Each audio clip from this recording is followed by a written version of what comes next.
Vía Pública. ¿Qué tal? ¿Cómo les va? Muy buenas noches, las 11:01. Les damos la bienvenida, por supuesto, a este Vía Pública aquí en Canal 24 Horas, en esta jornada que por segundo día consecutivo ha estado marcada por los funerales de Estado que ya se preparan en el Vaticano para el Papa Francisco. Líderes de todo el planeta van a acompañar el féretro. Ya hay fecha, el funeral va a ser este sábado a las 10 de la mañana, hora de Roma. La Santa Sede, de hecho, durante esta jornada difundió las primeras imágenes del pontífice en su ataúd abierto. Los restos de Francisco serán trasladados mañana a la Basílica de San Pedro para que los fieles rindan el homenaje. Tras el fallecimiento del Papa Francisco, el mundo católico ahora se prepara para elegir a su sucesor. Mientras los fieles se trasladan al Vaticano para despedir a Bergoglio, también comienzan a llegar los cardenales que van a definir el futuro de la Iglesia Católica. Un cónclave que reúne a dos corrientes marcadas muy dentro de la Iglesia. Hablamos de los conservadores y también los progresistas. Para llenar la vacante es necesario lograr 2/3 de los votos, es decir, 92 de los 135 cardenales menores de 80 años que están habilitados para votar. Recordemos que durante su pontificado, Francisco enfrentó una oposición de algunos cardenales más conservadores que criticaron su movimiento reformista. Los conservadores se oponen a propuestas como, por ejemplo, estudiar el fin del celibato sacerdotal o la apertura a los fieles homosexuales y se abren a la posibilidad, por ejemplo, de oficiar las misas en latín, como se hacía antiguamente. Mientras que en el otro grupo de los progresistas suena como candidato el italiano Matteo Zuppi, conocido por su postura a favor de la acogida de migrantes y de los fieles homosexuales en la Iglesia. Un continuador sería del Papa Francisco. ¿Qué es lo que pasa? Bueno, lo vamos a saber más o menos en 15 días más cuando esté definido este cónclave y el mundo vea el humo blanco desde la chimenea ahí en el Vaticano. Eso en el mundo, eso al otro lado del planeta, porque acá en nuestro país obviamente ha sido una jornada, como todas las jornadas de abril prácticamente, muy marcada por la política y por eso como cada martes tenemos nuestro panel. Nos acompaña hasta ahora Gonzalo Miller, director del Centro de Políticas Públicas de la Universidad del Desarrollo. Bienvenido, gracias por estar acá. Buenas noches, Davor, buenas noches, Nerea. Y también estamos con Nerea Palma, investigadora del Centro de Estudios de Conflicto y Cohesión Social, el COES. ¿Cómo está, Nerea? Bienvenida. ¿Qué tal, Davor? ¿Qué tal, Gonzalo? ¿Cómo están? Bueno, han pasado muchas cosas, quizás lo que ha marcado las últimas horas tiene que ver con esta definición de Chile Vamos, en voz de la propia Evelyn Matei, de que no hay primarias finalmente. ¿Qué fue esto, Gonzalo? ¿Un acto de realpolitik, de asumir finalmente que no había horno para bollos? Sí, yo creo que sí, hay un acto y una definición, ¿no? Porque primero, la primaria original, y creo yo que la primaria que estaban todos esperando, que era la primaria de Kaiser, Kast y Matei, una primaria amplia de la oposición, se había descartado tanto por Kast como por Kaiser reiteradamente desde marzo, ¿no? No había más vueltas, no había más expectativa. Y es verdad que el plazo se cumple el 29 de abril para inscribir primaria. Queda todavía. Queda todavía, sí. ¿no? Queda una semana, justamente. De hecho, el próximo martes vamos a estar en eso acá. Sí, pues queda una semana. Pero yo creo que no había espacio para esa primaria, ya había sido descartada por esos dos candidatos.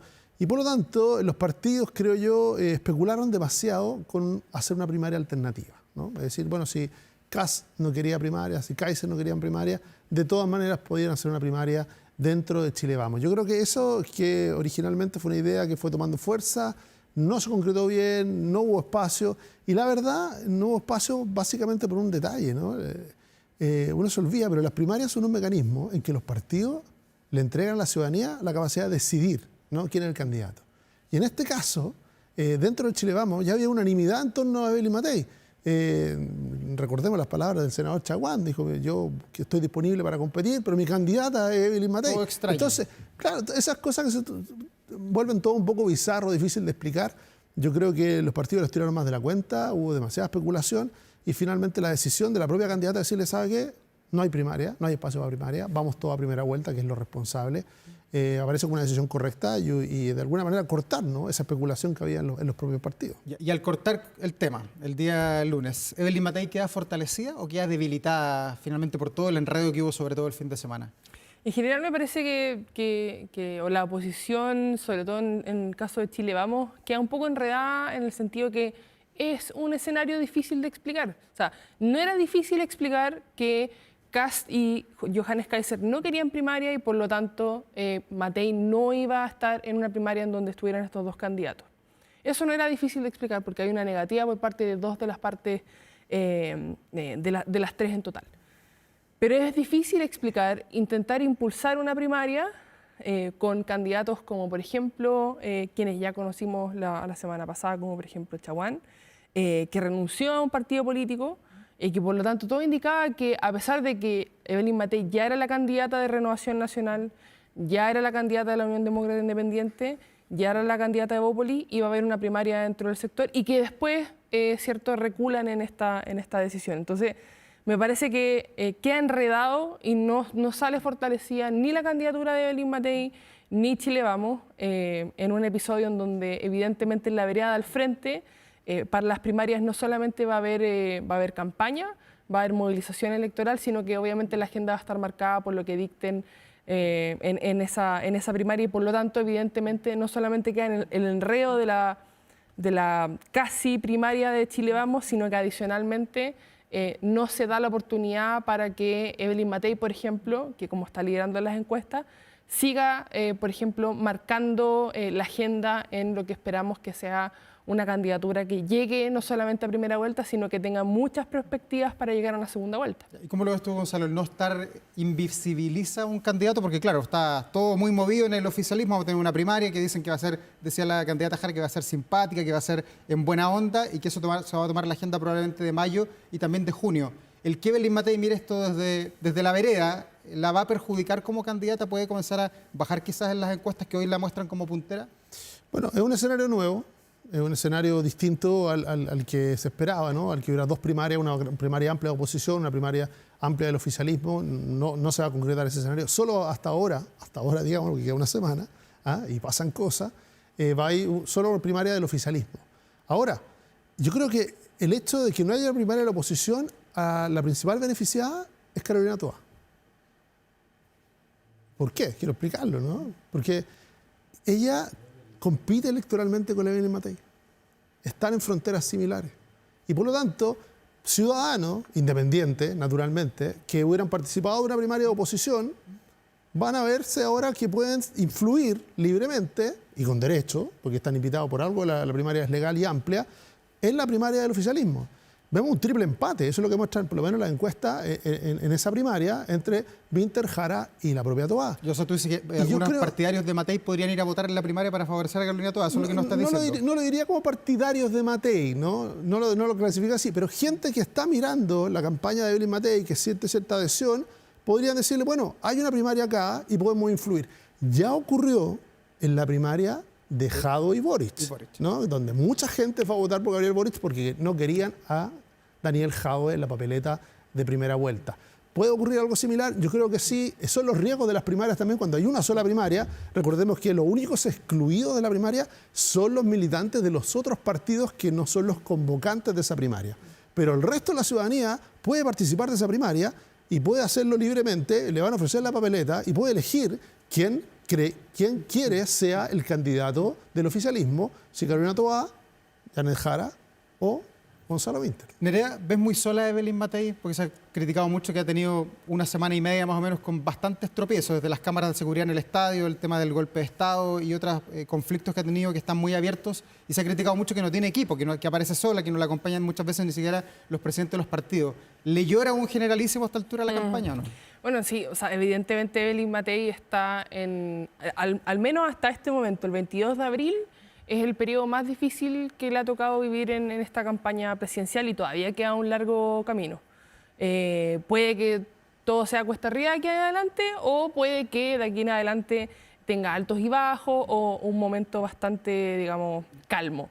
Todo va a depender evidentemente no solamente de lo que pase en la agenda, sino que como ella aborde las temáticas que se le preguntan, porque un aspecto súper relevante me parece a mí es que los dos hechos que mencionaste, el de las cámaras, por ejemplo, y la mención de la inevitabilidad del golpe de Estado y de las muertes después del golpe de Estado, es que son errores no forzados. O sea, y desde ese punto de vista, me parece que no solamente me parece que se pone un signo de pregunta, hoy me costó, un signo de pregunta en qué va a pasar en la campaña de Evelyn Matei, pensando en que sin ninguna presión por parte de, no solamente la vereda al frente, sino que por parte de un periodista, se cometen errores de esas características que paréntesis, en el caso del golpe de Estado, me parece un error muy afortunado en el sentido de que qué bueno que el electorado sepa cuáles son las posiciones con respecto al golpe de Estado, no solamente de Evelyn Matei, sino que del resto de los candidatos, que es un aspecto crítico de nuestra historia, pero que por lo demás, evidentemente que le pone un signo de pregunta al resto de la campaña de Evelyn Matei, porque la pregunta evidentemente que tenemos que hacernos ahora es, esto obviamente aplica para el resto de los candidatos, pero dado que Evelyn Matei cometió 2 errores, digamos, no forzados, bastante vistosos en esta semana y media, es, bueno, ¿qué otros errores pueden marcar su campaña y si es que eso le va a terminar favoreciendo a José Antonio Kast y a Johannes Kaiser? Gonzalo, a la hora de buscar un elenco, el generalísimo, el jefe de la campaña para Evelyn Matei, ¿qué perfil hay que buscar? Se habla mucho de que podría ser el ex subsecretario Villa, que tiene experiencia, se habla también del expresidente de la Cámara, que es joven, el exdiputado Paulsen. ¿Tiene que ser una mujer? ¿Tiene que ser alguien de la misma, contemporáneo de Evelyn Matei? Yo creo que es la oportunidad de mostrar una complementariedad, ¿no? Y por lo mismo, como se busca a veces en las fórmulas norteamericanas, la figura del generalísimo no es el equivalente a un vicepresidente, pero es una oportunidad de mostrar complementariedad, apertura, que no es solamente una candidatura ni generacional ni de un solo partido. Y por lo mismo refleja, yo creo que obviamente, primero va a ser, lo dijo la propia Evelyn Matei, alguien de Renovación Nacional. Segundo, lo más probable es que sea alguien que tenga experiencia política y que haya ejercido cargos de alta responsabilidad. Y Diego Paulsen creo yo que clasifican esas dos. Además tiene la ventaja de ser una persona joven, bastante transversal. Recordemos que a él le tocó dirigir la Cámara de Diputados en un periodo muy convulso, ¿eh? Del 2019 al 2021, el 2020 a 2021. Ese fue el periodo, o sea, 2 años bastante duros y logró sacar adelante esa tarea difícil, ¿no? Pero logró sacarla adelante. Así que es uno de los nombres que está circulando. Pero es desconocido, quizás eso lo puede perjudicar, ¿o no? O sea, desconocido masivamente. Para ¿no? Chile, no lo veo en las encuestas como los líderes más valorados ni con mayor proyección. No, porque de nuevo ha estado fuera de eso, ¿no? Recordemos, él dejó su periodo parlamentario el 2022, en marzo del 2022, y prácticamente siguió a través de la vía gremial y no tenía una figuración política. Pero es un muy buen nombre, yo creo que hay otros, pero yo creo que ese es quizá el que corre con cierta ventaja. Y en esta semana la derecha escuchaba las declaraciones de Guillermo Ramírez, diputado de la UDI, presidente también, dijo que podían perder la elección, de alguna manera, que Evelyn Matei va ganando, pero que la podrían perder. ¿Cómo llega esa frase? De alguna manera se asume la realidad política de que Kast está subiendo, Kaiser también está subiendo y que quizás la extrema derecha puede sobrepasar a esta candidatura si es que llegara a ir unida. Efectivamente, o sea, siempre está el riesgo de pensando que hay 2 candidatos que ideológicamente, programáticamente parecieran ser más similares, que si es que alguno de los 2 se baja, pensando en que todavía queda tiempo para eso, pensando en la primera vuelta, posiblemente podríamos pensar que al menos una parte importante de esos votos, en la lógica, irían a el candidato de ultraderecha que siguiese en camino. A pesar de que hay diferencias, me parece a mí, relevantes entre Kast y Johannes Kaiser, sobre todo en esto de Kast mucho más institucionalista, Kaiser mucho más volátil, populista y que evidentemente es un outsider de la política chilena, pero evidentemente que puede haber un traspaso de votos, no en un 100%, pero pensando en que podría ser así. Y Evelyn Matei en ese sentido sí queda mucho más sola, considerando en que los 2 candidatos de ultraderecha son más similares. Ahora, no solamente me parece que por eso puede ser un punto relevante de destacar que no solamente la UDI menciona que puede perder la elección, sino que además pensando en que tenemos voto obligatorio y va a ser la primera elección presidencial que vamos a tener con voto obligatorio e inscripción universal automática. Por lo tanto, es una incógnita realmente lo que va a pasar, sobre todo pensando en que la encuesta que tenemos para medir lo que va semana a semana y que es más popular y que más se discute y que más marca agenda, es una encuesta que tiene una tasa de éxito de un 6-7%. Por lo tanto, eso agregado al voto obligatorio con inscripción automática, me parece que nos pone la pregunta y que evidentemente es difícil proyectar el resultado, digamos, a un nivel de certeza alto. Gonzalo, de tanto esperar, Chile Vamos finalmente terminó favoreciendo la candidatura de José Antonio Kast y de Johannes Kaiser, de tanto esperar de que vamos a hacer primaria, de que ojalá se sumen, que no se sumen. En ese debate, finalmente, a río revuelto, ganancia de pescadores y Kast ha comenzado a subir nuevamente. Mira, hay que esperar. Yo creo que lo que dice Nerea tiene razón. Estamos mirando las encuestas del minuto, ¿no? Si alguien baja un punto, sube un punto, no marca tendencia. Es irrelevante, ¿no? Para el futuro. Porque se nos vuelve una conversación un poco extraña, porque veníamos de que Matei venía repuntando, que Kast venía cayendo, y ahora resulta que pasó una semana y ahora es todo lo contrario. Entonces, yo un poco de prudencia, ¿no? O sea, todos los candidatos, sobre todo aquellos que lideran, ¿no? En el caso de Evelyn Matei, viene liderando las encuestas hace más de un año, ¿no? Están sometidos a la presión de que todos están esperando que se caigan, ¿no? Todos están esperando también un tropiezo. En este caso sí, tuvo un par de errores, una mala semana. Yo creo que el hecho de haber despejado el tema de la primaria ordena, si termina esta semana también nombrando un jefe de campaña, nombrando un equipo, ya nombró un coordinador territorial, ¿no es cierto?, a Felipe Valdovinos de la UDI, va a empezar a nombrar equipos programáticos, va a empezar a ampliar su espectro. Yo creo que eso va a ir ordenando de alguna manera esa campaña. Yo creo que el hecho de que la candidata haya tomado la decisión de que no hubieran primarias es una primera señal también de que está bien la coordinación con los partidos. Es algo que todos los presidentes han sufrido en su minuto, ¿no? Está bien escuchar a los partidos, pero el que toma las decisiones finalmente tiene que ser la figura presidencial, en este caso tiene que ser Evelyn Matei. Y yo creo que a partir de que se zanjara el tema de las primarias, ocurrió eso. Y lo otro es que tiene que asumir este nuevo escenario que conversamos, de que va a haber primaria en el oficialismo, y esa primaria es una gran oportunidad para los candidatos del oficialismo, sí, sin duda, ¿no? Les va a dar acceso a la franja, campaña, todo, pero también es una gran oportunidad para los candidatos de la oposición, de generar contraste, porque de alguna manera cada una de las propuestas, cada uno de los temas, cada una de las posiciones que se marquen al interior de la primaria del oficialismo va a generar un espejo, ¿no? En los demás candidatos que van a tomar postura, van a criticar y se van a hacer parte de esa primaria, aunque no participen de los riesgos electorales que tienen, ¿no? Sí, por eso digo que las primarias de alguna manera han ido cambiando y mutando, y hoy día tener primaria es asumir un riesgo, también una ventaja, ¿no? Potencialmente, pero también quedarse fuera, ya lo vimos respecto de, por ejemplo, ¿no? Solo pongo el ejemplo de Franco Parisi, ¿no? Que se quedó fuera de todo, él comentaba lo que pasaba y logró posicionarse. Entonces, ¿y por qué vuelvo a este ejemplo? No hay que olvidar, un candidato en general no es por los apoyos políticos que logra mejorar, ¿no?, su desempeño electoral. No es porque se le cuadran los partidos, se le ordenan los militantes, sino es porque logra sintonizar con los problemas que sienten las personas. Y ese esfuerzo, en ese esfuerzo yo creo que Evelyn Matei tiene una oportunidad tanto en los temas de seguridad como en los temas de crecimiento que van a estar presentes, bueno, todo este año. Nerea, y a propósito de las primarias del oficialismo, que estamos comentándola, el próximo martes la inscripción. ¿Van a llegar a esa inscripción Paulina Bodanovich representando al PS y Carolina Toá al PPD, o esa candidatura se va a diluir en una sola persona de aquí a la próxima semana? ¿Cuál es la proyección que se puede hacer en base a las señales que hemos visto? El viernes del aniversario del PS, además vamos a ver qué pasa ahí. Sí, es una gran pregunta, porque en realidad el riesgo es alto. O sea, si bien la senadora Bodanovich no fue electa, ahora tiene la posibilidad, por ejemplo, de competir por un cupo en el Congreso. Entonces la pregunta le queda, digamos, abierta no solamente al Partido Socialista, sino que a ella pensando en su carrera política. Sigo en una carrera presidencial pensando en que cada voto por mí es un voto posible para Carolina Toá, y tenemos razones para pensar que eso sea así, a pesar de que evidentemente el voto programático en Chile ha estado debilitado durante el último tiempo.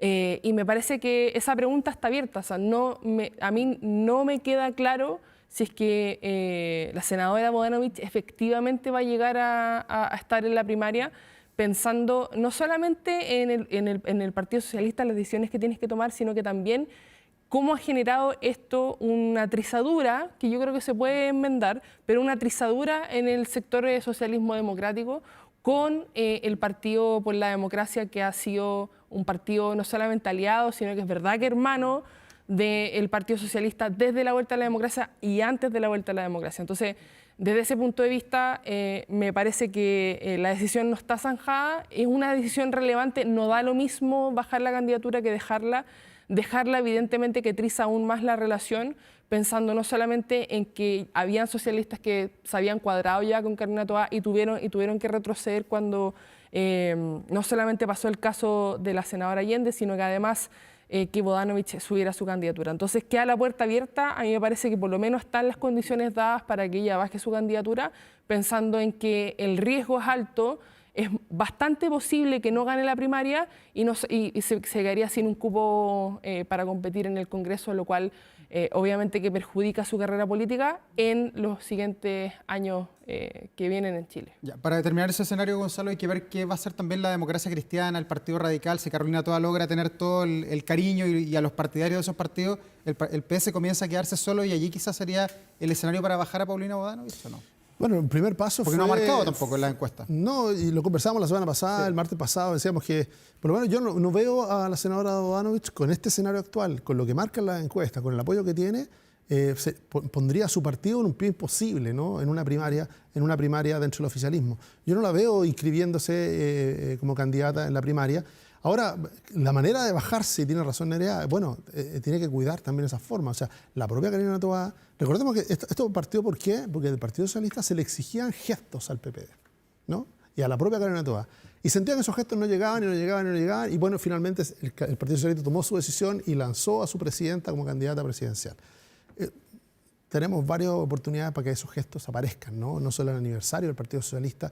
Antes de llegar a última hora, recordemos lo traumático que han sido en eventos pasados, ¿no? Esa última hora en el CERVEL ahí, de que se inscribe, no se inscribe, que llegan los papeles que no. Con las cajas, con los votos. Recordemos al exministro Maldonado sentado esperando ahí, viendo, la bufanda con frío, viendo qué pasaba. Entonces, yo creo que hay que ahorrarse ese espectáculo y de alguna manera yo creo que la senadora Bodanovich tiene la llave para eso.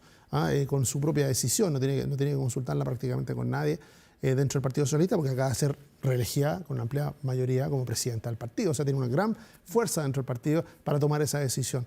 Porque tiene razón, Nerea, o sea, hoy día marca muy poco, pero eso poco que marca le quita fuerza a Carolina Toa. Y el riesgo de que finalmente la primaria del oficialismo la termine ganando Janet Jara del Partido Comunista o Gonzalo Vinter por el Frente Amplio sería una derrota durísima para el socialismo democrático y sería una contrariedad mayor, pensando que el socialismo democrático vino a rescatar a este gobierno, ¿no? Vino a rescatar a un gobierno que estaba en problemas y todo, y resulta que al final del rescate finalmente se quedan fuera de la elección, y eso le puede traer una consecuencia parlamentaria mucho más grave que la pequeña negociación que esté pendiente entre el PS y el PPD, que de nuevo, esa negociación tiene otra fecha, agosto.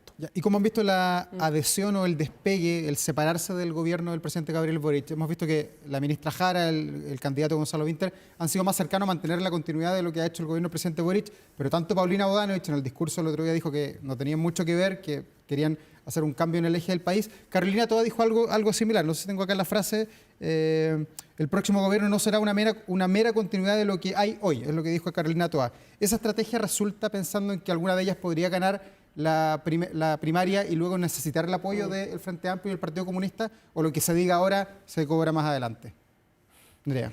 Sí, o sea, todo lo que se dice en política, sobre todo pensando en, no quizás en términos del electorado de la ciudadanía, que puede que diferentes ciclos políticos traigan frases de vuelta y otras simplemente se olvidan, sino que en general algunos líderes políticos y sobre todo en temas de decisión y coordinación de élites partidarias, algunas no olvidan y me parece tremendamente relevante no solamente lo que diga la candidata Toa, sino que también lo que diga la candidata Bodanovich. En ese sentido, pensando en la relación histórica del Partido por la Democracia y el Partido Socialista, me parece tremendamente posible no solamente que se apoyen unas a otras cuando inevitablemente en un escenario donde gana Toa, obviamente el resto la apoya, y por ejemplo si es que gana Janet Jara, el resto la apoya, y en ese sentido me parece que por ejemplo el 30% que tiene de aprobación presidencial este gobierno y que se ha mantenido en promedio relativamente estable, me parece que no va a haber una duda con respecto a quienes van a digamos, apoyar. Entonces, en ese sentido me parece que ese 30% lo tienen en el bolsillo, independientemente si son personas del Frente Amplio o del socialismo democrático. En el Partido Comunista podemos poner un asterisco en las dudas porque algunas cosas han cambiado del Partido Comunista, como por ejemplo esta definición con Cuba, y anteriormente con Venezuela. Me parece que no es homogénea esa diferencia, pensando en el Frente Amplio y pensando en Gabriel Boric, lo que ha dicho, y el socialismo democrático. Entonces, ese 30% lo pondría en duda. Pero sí me parece relevante todo el crecimiento que tendría Carolina Toa de ser la candidata realmente del sector, y que ese 30% me parece que no habría mayor problemas por poder captarlo. ¿Cómo lo ves tú, Gonzalo? ¿Es una buena estrategia? ¿Ni tan cerca ni tan lejos? Más o menos estoy, pero quiero hacer un cambio. Yo creo que Carolina Toá debe ver electoralmente, ¿no? Sus asesores y las encuestas lo que le muestran es que si queda atrapada en el 30% de aprobadores del gobierno, tiene un alto riesgo de perder la primaria, ¿no? En esa competencia entre Janet Jara y el mejor amigo del presidente, la tiene difícil la ministra Toá, ¿no?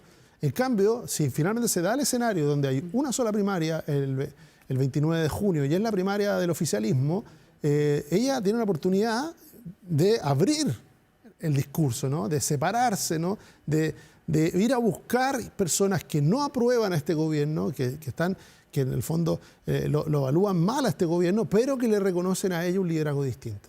¿Ah? Ahora, no es fácil de hacer, ¿no? Históricamente en primaria hay otros que lo han tratado de hacer, no le ha ido bien, siempre ir a buscar votos afuera es complejo. ¿Por qué? Porque de alguna manera es un coqueteo con electores que tienen una lógica distinta, ¿no? Y ese coqueteo puede hacer que moleste al interior y ordene las filas de una manera distinta. Pero yo creo que para Carolina Toá su única posibilidad es esa, ¿no? Ir a buscar márgenes distintos y no encajonarse en el 30%. Además es razonable pensando que Carolina Toá fue ministra de gobiernos que tenían aprobaciones muy por sobre el 30%. ¿Ah? Entonces ella dice, bueno, ¿por qué nos vamos a conformar con el 30% como que fuera una condena, ¿no? O como que fuera algo que tuviera como unos límites o fronteras muy definidas y no empezamos a mover esa frontera? Yo creo que de los tres candidatos la que mejor lo podría hacer es Carolina Toá, pero tiene el riesgo de lo que mencionamos, ¿no? De que hasta ahora el gran elector ha sido Gabriel Boric. El que diseñó la primaria oficialista fue Gabriel Boric, salvo lo de la senadora Bodanovich, que Carolina Toá renunciara como renunció, que Janet Jara renunciara como renunció, que el Frente Amplio tuviera candidato, en algún minuto estuvo pensado como algo clave para que Carolina Toá tuviera un mejor desempeño. Todo eso ha sido, digamos, de alguna manera, el diseño que el propio presidente ha impulsado para su sector. Se nos va el tiempo, pero quiero preguntarles por el presidente Boric, sobre todo por el despliegue internacional que hemos visto en este mes de abril, la gira a la India, las exequias al Papa Francisco, 3 días de duelo nacional en Chile, un saludo muy emotivo que envió nuestro país, además, la gira en Brasil, está hasta ahora reunido con el presidente Lula. ¿Cómo ven este despliegue internacional del presidente Boric, que probablemente, de acuerdo a lo que él mismo ha dicho, va a marcar el 2025? Sí, bueno, o sea, por ejemplo, en el caso quizás lo más crítico, la guerra comercial que estamos viviendo y que pensamos que teóricamente podríamos ser espectadores, pero nos ha tocado inevitablemente estar dentro de los entredichos de la guerra comercial, pensando en que Estados Unidos, aparentemente bajo el liderazgo de Trump, quisiese volver a tener un protagonismo irrelevante en nuestra región de América Latina, pero que en realidad durante el último tiempo China ha sido el principal socio comercial de la gran mayoría de los países de América Latina. En ese sentido, me parece que el liderazgo del presidente Boric ha sido positivo en términos de buscar socios comerciales en donde se pueda no solamente buscar nuevos mercados, sino que también diversificar a quienes no solamente nosotros importamos, sino que los bienes que ellos proveen, sino que nosotros también podemos exportar nuestros propios bienes. Entonces, en ese sentido, por lo menos teóricamente, ante una guerra comercial, lo que no hemos visto ha sido inmovilización, shock y ningún tipo de claridad con respecto hacia dónde se puede avanzar, a pesar de que con la incertidumbre que hay en Estados Unidos por el liderazgo, las características del liderazgo que tiene el presidente Trump, no sabemos qué va a pasar, si es que se van a mantener las tarifas, si se van a bajar, si finalmente va a haber una guerra comercial con China o no. Me parece que lo más relevante destacar es que no ha habido inmovilización por parte del gobierno y sí hemos visto iniciativas que por lo menos intentan tener un mayor nivel de certidumbre, no solamente para Chile, sino que también para la región. Gonzalo, ¿cómo ves este acercamiento principalmente con el presidente Lula? Es por lejos el líder político con el que más se ha reunido en los 3 años de mandato y hoy día dijo que quedan 2 veces más en que se van a ver en cumbres en Brasil este año. Bueno, una relación que partió de una manera conflictiva y que ha tornado en una relación mucho más cercana, ¿no? Recordemos que cuando se toparon en Estados Unidos, el presidente Lula le llamó la atención a este presidente joven, ¿no? Que no conocía la realidad de América Latina y hablaba con un desparpajo sobre Venezuela. Yo creo que eso fue tema superado. Hoy día están Chile y Brasil van a sufrir las consecuencias. Brasil es el 5º socio comercial de Chile, con el más o menos el 5% de nuestras exportaciones van hacia Brasil. Tenemos mucho por crecer allá. Y hay una conversación que va a resultar muy interesante, porque saben ustedes que la inversión más grande que hoy día se está haciendo en Brasil es de Chile. ¿Ah? La está haciendo Arauco, ¿ah? La forestal chilena. Es la inversión más grande, pero por lejos, que se está haciendo hoy día en Brasil, más que China, más que Estados Unidos, más que la Unión Europea, es chilena. Y por lo tanto, esa conversación va a resultar muy interesante de decirle cómo esa misma planta que se está desarrollando en Brasil y que tiene la expectativa de estar produciendo en 5 años, no se pudo hacer en Chile porque por los mismos problemas de la permisología, esa misma planta se habría demorado 15 años. Yo creo que es una conversación muy interesante entre Lula, que ha favorecido la inversión extranjera, le ha abierto las puertas de alguna manera, sin bajar el estándar de preocupación por el medio ambiente, ha favorecido ese tipo de producción. Gonzalo Nerea, ha sido una conversación muy entretenida, así que nos reencontramos la próxima semana para seguir conversando sobre la actualidad política del país y el mundo. Que les vaya muy bien. Nos vemos. Vale. Buenas noches. Gracias por estar aquí. Bueno, ha sido una semana compleja y eso que estamos recién comenzando, especialmente para Chile Vamos. Por eso queremos conversar hasta ahora con uno de los protagonistas de la semana, presidente de uno de los partidos de Chile Vamos, impulsor además de la candidatura de Evelyn Matei. Estamos acá en el estudio junto a Juan Manuel Santa Cruz, presidente de Evópolis. Bienvenido, Juan Manuel, gracias por estar aquí. Hola, Davor, muy buenas noches, muchas gracias por la invitación. Bueno, finalmente se cayeron las primarias, pero usted era de los impulsores de esta primaria. ¿Por qué estaba tan decidido a que había que hacer unas primarias, aunque sea, como muchos han dicho, de cartón, de plástico, de fantasía?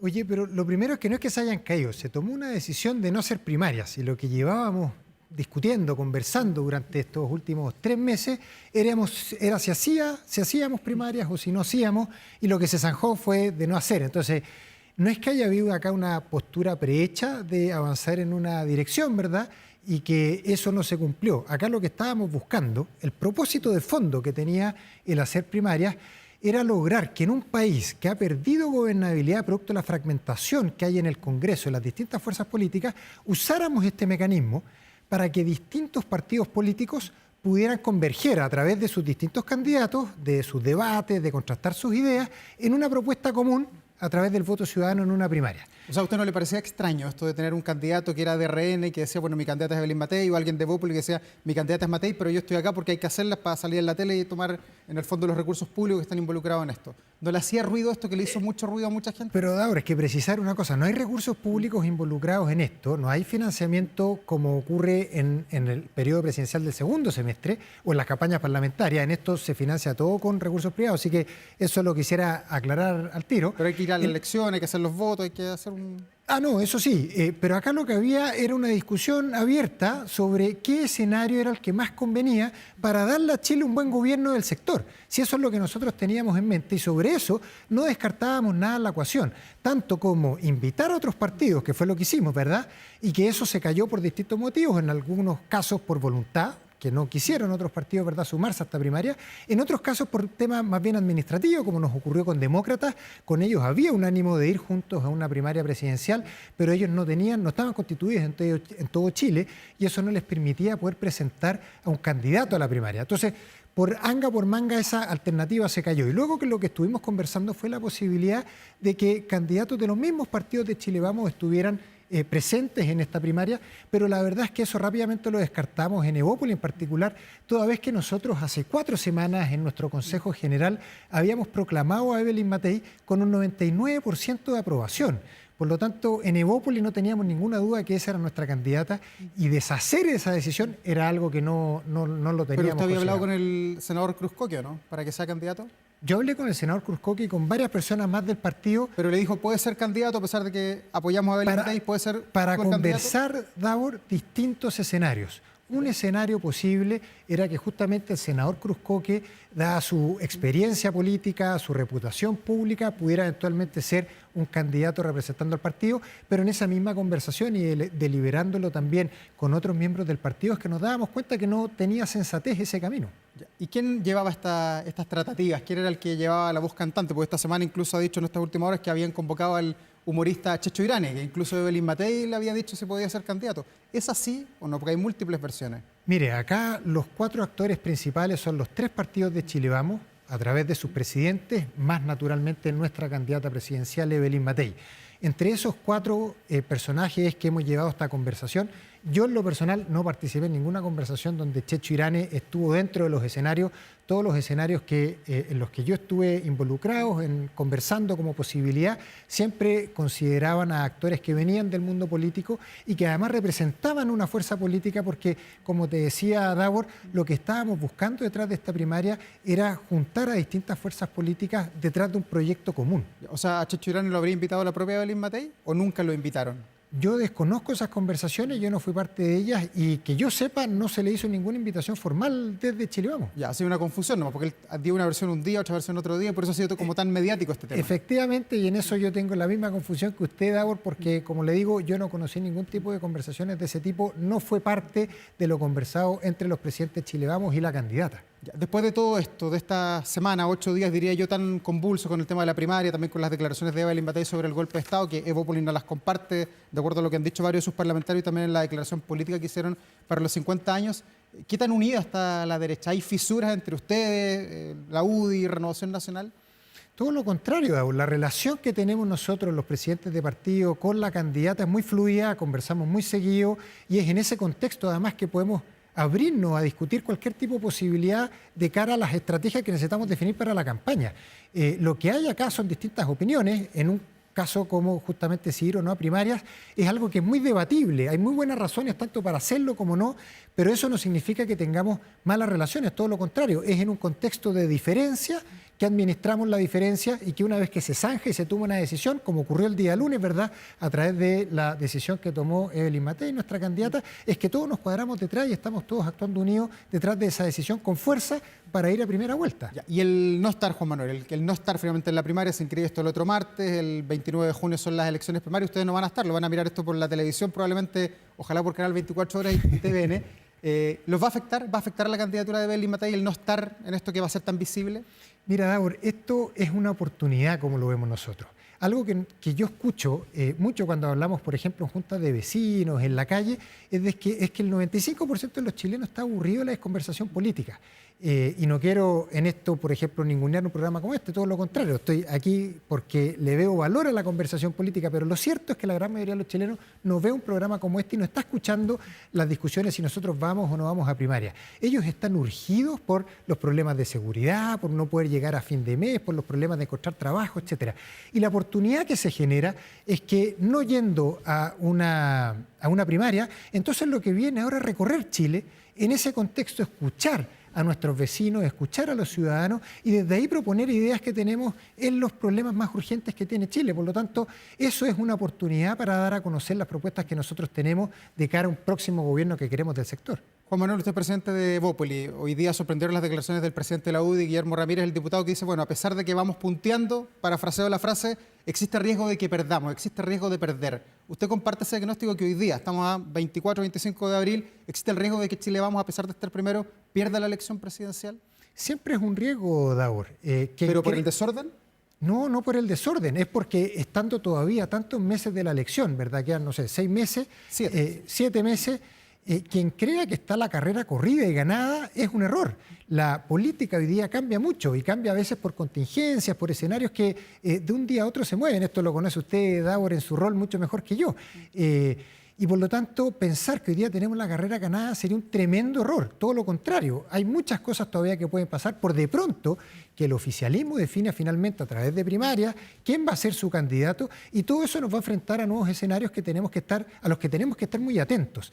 Por lo tanto, no hay que confiarse, sino que todo lo contrario, hay que concentrarse hoy día en recorrer Chile, en mostrar el comando, en mostrar a las personas que van a estar detrás y van a estar dándole forma a la campaña de Evelyn Matei y por último mostrar nuestras propuestas. O sea, ¿usted comparte el diagnóstico de Guillermo Ramírez? ¿Se puede perder la elección mirando hoy día hacia adelante? Por supuesto que es una posibilidad el perder la elección. No pareciera ser la probabilidad mayor, todo lo contrario, que el lidera las encuestas, ¿verdad? Y todas las encuestas es Evelyn Matei y en todos los escenarios aparece ella como ganadora, pero sin duda que hay una probabilidad de que ella también pueda perder. ¿Se equivocaron al esperar mucho a José Antonio Kast, a Johannes Kaiser, a que ellos se decidieran a participar en una primaria amplia con Matei, Kaiser y Kast? ¿Fue un error esperar tanto, rogar tanto quizás? Mire, el plazo para inscribir las primarias son a fines de mes. Todavía nos quedan... ¿Una semana queda? Una semana y un poco más incluso. Por lo tanto, hay plazo, había plazo suficiente todavía para seguir esperando. Lo que pasa es que ya nos dimos cuenta nosotros que por una parte no estábamos siendo acogidos, ¿verdad?, nuestra invitación, y por otra no había viabilidad de llevar un candidato, en el caso de Demócratas, y analizado los escenarios de encontrar a otros partidos que pudieran participar, no estaba esa posibilidad y en consecuencia ya era hora de zanjar la decisión. Pero en ningún caso nos parece que esto es tarde, todo lo contrario, todavía estamos adelantados en el tiempo legal que teníamos para ello. Zanjado ese punto, el de las primarias. No hay primarias, estamos claros con eso. Usted me dice que las decisiones las toma usted con el presidente de la UDI, el presidente Redén y la candidata Evelyn Matei. En donde su voto, por supuesto, que vale por dos. Sí. Porque la mujer además candidata. Pero no solo por ser mujeres, porque es la líder de la coalición, claro. Juan Manuel, pero nos falta alguien ahí, nos falta un generalísimo, un vocero, alguien que acompaña, que le ponga el pecho a las balas en la política. Bueno, naturalmente, toda campaña tiene un jefe de campaña y eso también va a ocurrir ahora en los próximos días, Davor. Yo espero que se anuncie prontamente quién va a ser esa persona. ¿Cuándo? ¿De aquí al viernes? ¿Mañana? No, eso lo decidirá la candidata, pero yo sí espero que sea en los próximos días. Ella está hoy día en Atacama, mañana también. Así que a su regreso esperamos tener noticias respecto a esta materia y junto con eso al resto del equipo del comando que ya está trabajando. Por ejemplo, la semana pasada se integró el territorial, Felipe Baldovino, una gran persona de la UDI que está hoy día dándole forma a esa parte de la campaña y así como él, vendrán varios más también que le van a dar forma al comando y que por sobre todo su rol que van a tener tiene que ver con poder darle visibilidad a las propuestas que tenemos en esta candidatura. Ya, y para el generalísimo, ¿hay alguna terna, un perfil que a usted le gustaría como Evópolis, que me imagino que tiene un énfasis, RN tiene otro, Chile Vamos otro? ¿Hay alguien que a usted le guste o le gustaría que asuma ese cargo? Esa conversación, Davor, la mantengo en el espacio privado en el que estamos en Chile Vamos. Ya, pero ¿puede ser alguien de Evópolis o va a ser alguien de Renovación Nacional, que es lo que se ha dicho hasta Puede ser alguien de Evópolis, puede ser alguien de Renovación o de la UDI. Tiene que ser, sí, en mi opinión, alguien de los partidos, alguien que tenga vínculos con el sector político, porque uno de los roles más importantes que tiene el jefe de campaña es justamente la articulación política con el sector. Ya. A pesar de que, hay que ser claro, no es a través de los apoyos políticos que uno gana una elección. Es a través de conectar con la ciudadanía, con sus problemas, con sus dolores y empatizando con ellos, poder hacer propuestas que le hagan sentido. Y hoy día Evópolis, ¿qué tan de centro es? ¿Qué tan de derecha es? ¿Cómo lo define? Usted lleva un poquito más de 2 meses al mando del partido, tuvo que enfrentar esta polémica que hacíamos alusión del tema del golpe de Estado, donde me imagino no concuerda con la visión que planteó Evelyn Matei. ¿Están más cerca ustedes del centro o están más cerca de lo que plantea ella? Evópolis es un partido liberal, reformista y de derecha.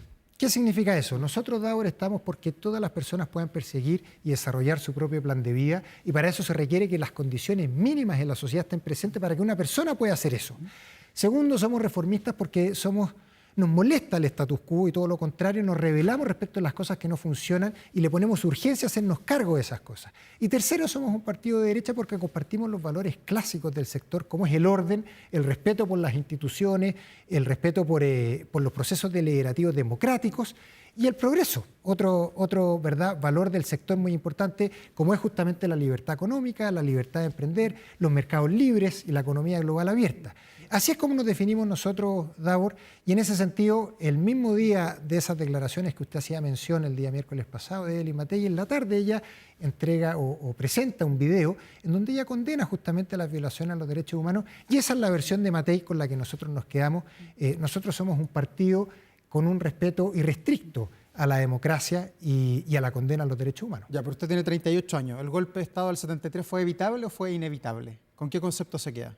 Yo me quedo mirando hacia el futuro, Davor, hoy día. En esa época yo todavía no nacía, por matemática simple, ¿verdad? Yo nací recién en el año 85, no tengo recuerdos de la época de la dictadura. A mí lo que me importa hoy día es mirar hacia el futuro. Los ejes sobre los que se van a definir la elección de fin de año no tienen nada que ver con lo que pasó hace 50 años atrás.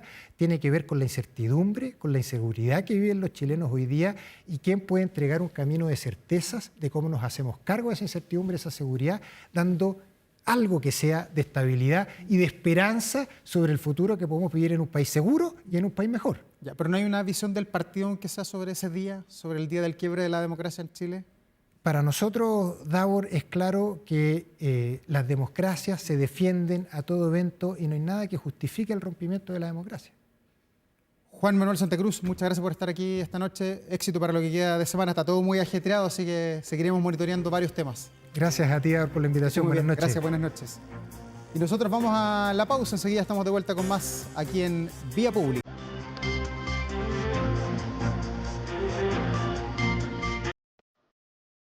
11 de la noche con 51 minutos, terminando este día martes, donde los ojos del mundo han estado prácticamente mirando todo el día hacia el Vaticano, con los cardenales que están llegando para el cónclave, para participar también en el funeral del Papa Francisco, que se va a desarrollar durante la madrugada del día sábado, hora chilena, 3:30 de la mañana más o menos va a ser el funeral del Papa Francisco.